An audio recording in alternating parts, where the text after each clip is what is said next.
अरे जैबू ससुरार गोरी ओढ़ के चदारिया।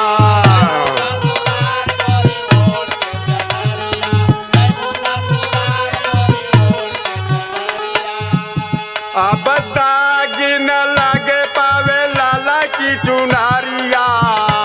अरे दाग न लगे पावे लाला की चुनारिया। जैबू ससुरार गोरी ओढ़ के अचरिया।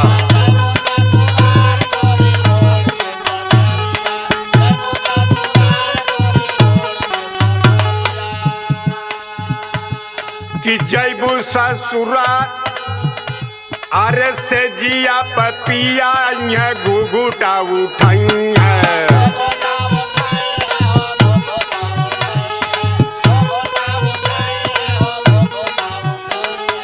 करनी का हिसाब अपने गाड़ी से ली है।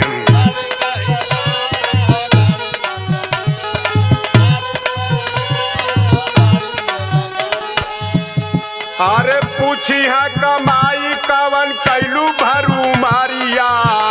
अब पूछी है कमाई कवन कैलू भरू मारिया। जैबू ससुराल गोरी ओढ़ के अचारिया।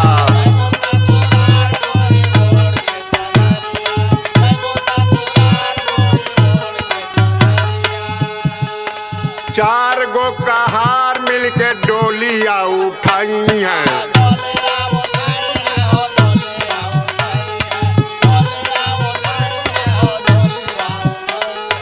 डोलिया उठा के ससुरवा लेके जाएंगे।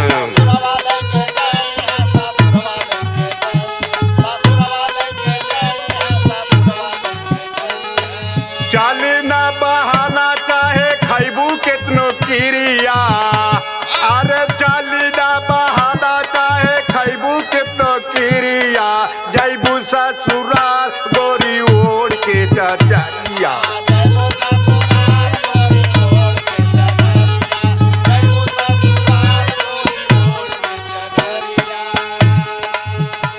अब ससुरे में प्यार दी है तुहा के सजनावा।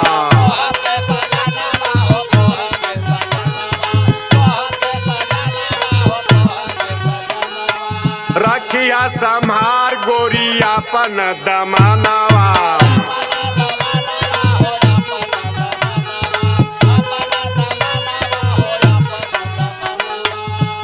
अरे रैया कर्माया छाता होई खातिरदारिया। रैया कर्माया छाता होई खातिरदारिया। जैबू ससुराल गोरी ओढ़ के अचारिया।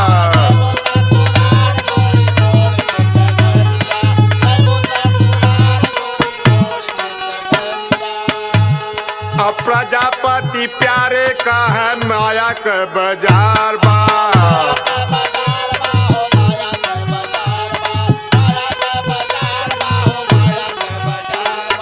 हीरा लाल घरवा बहुत कारोबार बा।